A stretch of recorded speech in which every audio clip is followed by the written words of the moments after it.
고 요한나 씨의 죽음 이후 일이 어떻게 진행이 되었을까요? 연루되었다고 의심되는 기상캐스터들 4명 계약 종료. 그중 1명만 계약 해지. 제도는 폐지되었습니다. 보통은 여기서 문제가 끝났다고 생각을 할지 모르겠습니다. 그런데 이상한 지점이 있습니다. 어쩌면 이 끝내는 방식이 진정으로 문제를 끝내는 것이 아니라 그 이상의 책임을 피하기 위한 리셋일 수도 있다는 것입니다.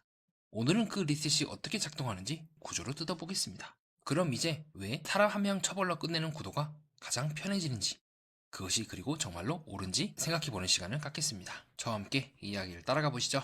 사내 괴롭힘 끝에 스스로 목숨을 끊으셨다고 고 요한나의 사건이 벌써 1주기가 되었습니다. 다시 한번 삼가 고인의 명복을 빌고요. 그럼 우리는 이 사건을 어떻게 이해를 할 수가 있을까요? 거기에 대한 저희 생각을 밝혀보도록 하겠습니다.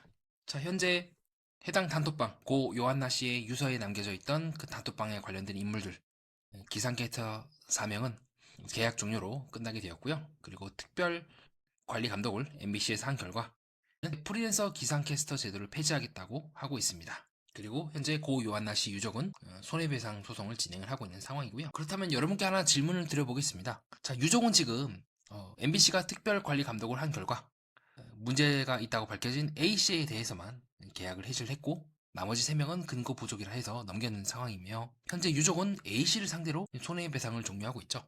그런 말이죠. 정말 이 문제는 끝난 걸까요? 그 A씨를 처벌하면 모든 문제가 완료가 되는 걸까요? 여전히 끝나지 않은 부분들이 있지 않겠습니까? 그것은 말이죠, 여러분. 왜 공영방송은 프리랜서나 기상캐스터를 이러한 제도로 운영을 한 걸까요? 궁극적으로 잘못이 있거나 문제가 있다고 한다면 가해자라고 추정되고 있거나 연루가 되어 있다고 지금 보고 있는 그 사람들도 문제이긴 하지만 제일 큰 문제는 바로 이 기관 아니겠습니까? 왜 어느 누구도 이 기관의 문제에 대해서는 말하지 않는 걸까요? 결국에는 가해 의혹이 발생을 했고 감독 결과 4명 중에 3명은 무혐의야. 1명만 문제가 되어서 해지를 시켰어. 그리고 이 제도를 폐지함으로써 끝났어요. 그래서 많은 분들의 생각엔 이제 끝나겠네. 가해한 사람들 다 나갔어. 제도도 이제 프리랜서 기상캐스터는 없어. 그럼 끝이라고 생각을 하지 않겠습니까? 그럼 상대적으로 조직이라든가 이 회사는 이제 우리는 다 정리했다. 우리랑 관련이 없다라고 얘기를 하겠죠. 그런데 정말 그럴까요? 조직의 관리 책임 누가 물을 수 있을까요? 감독을 제대로 한 게 맞나요? 왜 인사 시스템이 이렇게 굴러간 거죠? 왜 계약 구조는 이런 방식으로 흘러갔고 그러한 고 요한나 씨에 대한 단톡방이 운영이 되고 있다는 것을 인지를 할 수 있었음에도 왜 인지를 하지 못한 걸까요? 알면서 덮은 걸까요? 아니면 정말로 몰랐던 걸까요? 알면서 덮었다면 그거는 그것대로 MBC의 관리자들에게 큰 책임이 있는 거고 모르면 몰랐더러 모른 대로 무능한 거 아닙니까? 왜 이런 일들이 일어나고 있음에도 그 당시에 집착적인 가해자라고 추정되고 있는 그 사람들만 내보내고 여전히 MBC는 그대로라고 저는 느끼거든요. 제도만 폐지가 되었을 뿐 실제로 그런 일들을 만들게 한 인사나 관리 그 시스템을 설계했던 자들은 여전히 지금 그 자리에 앉아서 월급을 받고 TV에 나오고 고용이 되어 있는 상태고 정년까지 안정적으로 다니겠죠? 어쩌면 MBC라고 하는 이 조직의 가장 궁극적인 목표는 재발을 막는 것이 아니라 어디까지 책임을 질지 어디까지 꼬리자기를 할지를 고민한 끝에 해당 당사자들만 꼬리를 잘라서 한 것은 아닐까요? 그런 의심이 들긴 합니다. 이 프리랜서 구조가 만든 회색지대 MBC와 같은 사용자 책임은 어느 누구도 말할 수가 없고 말하지도 못하며 제도가 폐지됨으로써 증거를 모으거나 책임을 추적하기가 어렵게 만드는 리셋으로도 볼 수가 있지 않을까요? 사건의 진실이 무엇이든 이제는 다 덮어버리고 조직의 리스크를 최소화하기 위해서 기상캐스터들과 계약이 종료가 되는 대로 서둘러 폐진한 건 아닐까요? 관리자들은 책임을 지지 않고 개혁 이미지를 손쉽게 획득해서 빠져나가려고 한 것은 아닐까 강력하게 의심하는 지점이기도 합니다.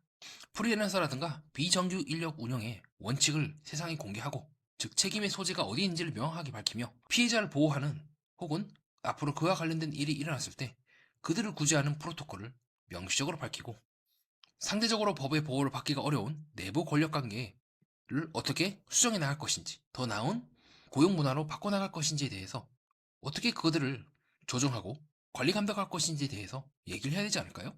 제도만 갈아고 끝이 아니라 권력의 작동 방식까지 고쳐야 되는 거 아니겠습니까? 이대로 가게 되면 고 요한나 씨에 대한 죽음은 그냥 몇몇의 잘못했습니다. 그들을 처벌했습니다. 내보냈습니다.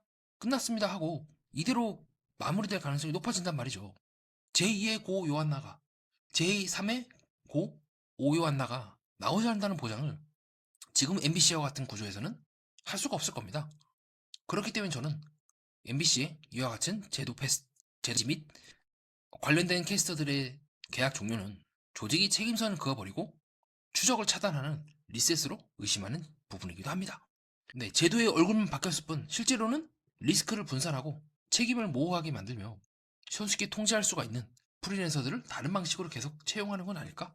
계속해서 저는 의아하기만 합니다. 지금과 같은 시스템을 한다면 여전히 사적인 폭력이 공적 조직에서 계속해서 작동을 할 거고, MBC는 또다시 지금처럼 몇몇 주동자로 추정되는 자들만 꼬리를 자르고 옛날로 돌아가겠죠. 그렇게 저는 아직 이 비극이 끝나지 않았다고 보고 있으며 여전히 세상은 바뀌지 않는 것이 아닐까. 누군가가 죽어서 이 비극이 끝나겠냐라고 했던 그 빈말이 정말로 실제로 죽었음에도 불구하고 끝나지 않은 더 큰 비극으로 향하는 길이 아닐까 강력하게 의심하고 있습니다. 자, 그렇게 해서 오요 안나 씨의 명복을 다시 한번 빌면서 이번 사태에 대한 저의 개인적인 생각을 밝혀보았습니다. 끝까지 들어주신 여러분 진심으로 감사드립니다. 이상 정신분석 매너였습니다.